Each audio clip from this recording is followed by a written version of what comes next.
Voici Sonia, une consommatrice lambda. On est le 30 décembre et Sonia veut aujourd'hui s'acheter de nouvelles chaussures. Mais elle n'a plus d'argent sur son compte car elle a tout dépensé pour Noël. Comment va-t-elle faire? Après réflexion, elle décide d'utiliser sa carte de crédit pour acheter ses fameuses chaussures. Le but de cette vidéo est de comprendre un peu mieux ce qui se cache derrière cette petite opération avec une carte de crédit. Lorsqu'elle utilise sa carte de crédit, Sonia contracte une dette auprès de sa banque. C'est ce qu'on appelle une créance. La banque autorise ces transactions parce que derrière, elle peut se financer en revendant ses créances à des sociétés ad hoc. La question qui se pose ici est, quel est l'intérêt d'acheter des créances à une banque? C'est très simple. La société ad hoc va acheter ses créances et va se refinancer à son tour en émettant des obligations basées sur ces mêmes créances. Ce qui veut dire qu'elle reçoit de l'argent de ceux qui vont acheter les bonds, les obligations, et lorsque les consommateurs régularisent leur situation, la société ad hoc peut se permettre de rembourser le principal. Ce processus est ce qu'on appelle une titrisation. On transforme une créance en obligation. Et la société intermédiaire qui effectue cette transformation est ici appelée un master trust. Maintenant que nous en savons un peu plus, nous allons parler vocabulaire. En effet, il y a un certain jargon à connaître pour mieux comprendre le fonctionnement des cartes de crédit.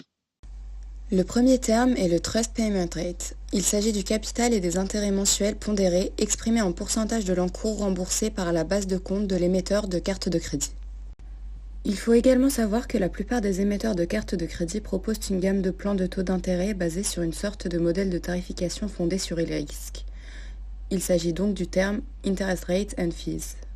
Le troisième terme que nous allons définir est Interchange. Il s'agit des revenus des banques émettrices de cartes de crédit dérivés du point de vente pour les frais de traitement de biens et de services. Il faut savoir que la commission d'interchange est partagée à part égale entre Visa Mastercard et la banque émettrice de la carte. Les revenus d'interchange représentent des sources de revenus supplémentaires pour le crédit émetteur de carte en plus des intérêts créditeurs. Concernant le portfolio yield ou encore le rendement du portefeuille, il regroupe, dans une titrisation de carte de crédit, la combinaison des frais de carte, des intérêts et les revenus d'interchange.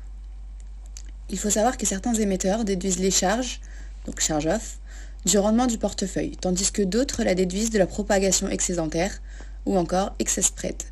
Charge-off et excess spread seront définis également. Les charge-off et les delinquencies affectent également la performance d'une titrisation. Concernant les delinquencies, ils désignent les comptes avec des soldes débiteurs qui ont échoué à effectuer un paiement avant échéance.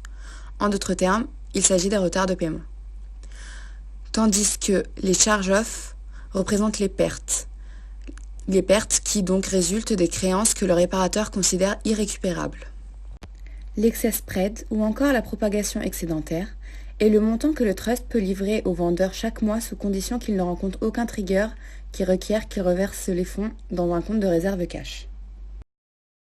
Dans cette partie, nous allons voir quels sont les facteurs qui influencent le marché des credit cards et donc directement les master trusts qui s'occupent de la titrisation.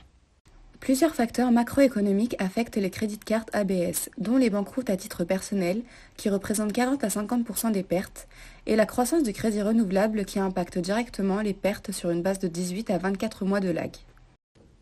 À la différence des facteurs macroéconomiques, les facteurs microéconomiques peuvent affecter chaque master trust d'une façon différente. Cependant, on peut souligner 5 raisons qui font que le marché des credit cards est encore un marché prospère. Ces 5 facteurs sont une meilleure diversification des scores FICO. Les scores FICO sont les scores attribués aux emprunteurs pour évaluer le risque. Ensuite, on a l'usage, la pratique du seasoning, qui est un gage de qualité pour les master trusts. De la même manière, on a l'exclusion ou l'utilisation minimale des produits non-seasoned, qui sont l'exact opposé du seasoning. On a les réformes sur la banqueroute. Et enfin, on a les taux de croissance rationnels. Ce sont là les 5 facteurs microéconomiques qui affectent le marché des credit cards. Pour conclure, nous allons voir comment retrouver toutes ces informations sur Bloomberg.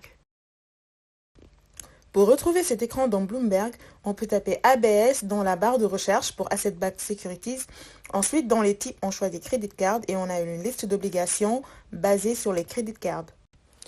Lorsqu'on clique sur une obligation, on peut voir ses détails. On peut par exemple voir le Master Trust qu'il a émise. Par exemple ici, sur notre exemple, c'est Citibank Credit Card Issuance Trust. On peut voir la maturité, on peut voir la date du premier coupon. Sur cet écran, On peut voir une caractéristique dont on a parlé plus tôt dans le vocabulaire, il s'agit des delinquencies.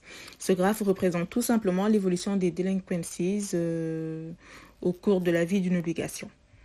Vous êtes maintenant un expert des credit cards ABS. Merci pour votre attention.